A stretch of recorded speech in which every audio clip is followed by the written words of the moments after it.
Baik, jumpa lagi dengan saya Review Channel. Pada kesempatan kali ini, saya akan mengetes TWS Vivance Smart T7. Ini model terbaru, ada digital display-nya seperti ini. Nah, saya tesnya dari sisi sistem charging. Oke, kalau pengen tahu, ini namanya charging case-nya ya, atau box-nya. Nah, ini sebentar, lihat ini, baterainya sudah lowbat, sehingga waktu yang tepat untuk proses charging. Oke, kalau pengen tahu spesifikasi charging box-nya atau baterainya, lihat itu, inputnya dia 5 volt 1 ampere. Nah, itu adapter chargernya. Kalau menurut saya, yang penting pakai adapter charger, belum support fast charging, tidak ada masalah. Untuk baterainya lihat 360 mAh atau 1,33 Wh. Nah, itu ya spesifikasi charging case-nya. Nah, kalau pengen cari adapter charger yang belum support fast charging, ini saya ada contoh dari brand AUG. Ini dia struktur dayanya, outputnya seperti ini, 5 volt kali 2,4 ampere sama dengan 12 watt. Ini cukup bagus sekali untuk charging TWS karena belum support fast charging, sehingga aman untuk charging ke case TWS. Oke, saya hubungkan sekarang. Lihat ini, saya hubungkan sekarang. Nah, start dari baterai 2%. Nah, kita lihat dahulu dari sisi struktur daya, dari sisi USB Loader Cozy. Lihat yang aktif namanya protokol istirahat cepat DCP. Kemudian voltnya dia 5 volt, ampernya 0,3 ampere, totalnya sama dengan 1,5 watt. Nah, sudah sesuai ya dengan daya input dari TWS-nya. Tadi bahkan dia 5 volt kali 1 ampere sama dengan 5 watt. Ini cuma jalan di 0,2 ampere. Oke, ini saya cabut dahulu. Tadi kan cuma untuk tes struktur dayanya.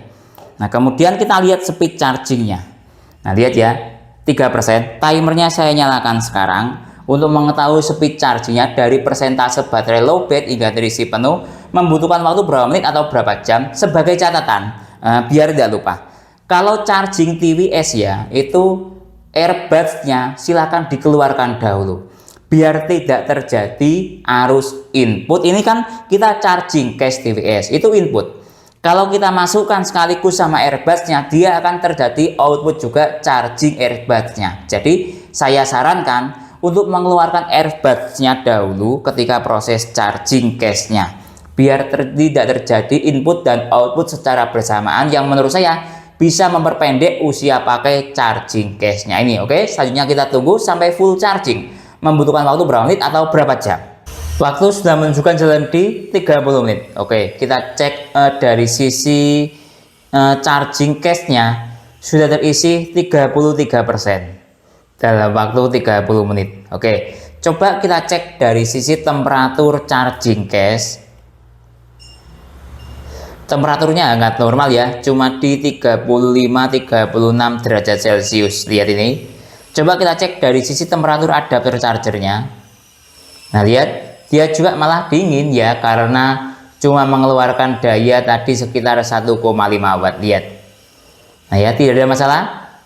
Selanjutnya kita tunggu sampai full charging. Membutuhkan waktu berapa menit atau berapa jam? Waktu menunjukkan jalan di 1 jam lebih 24 atau 25 menit. Coba ini saya cek charging case-nya, saya ketok. Nah, lihat, sudah terisi full 100% dalam waktu 1 jam lebih 24 atau 25 menit. Sekarang lanjut charging bagian airbagsnya ini. Oke, saya masukkan ke dalam charging case-nya. Nah, ini cara memasukkannya seperti ini. Kemudian yang sebelah sini seperti ini. Oke, kita lihat. Nah, ini kemudian kita cek dari sisi mungkin standby ataupun yang lain. Nah, lihat ya, dia bagian L itu 41%, bagian R 18%.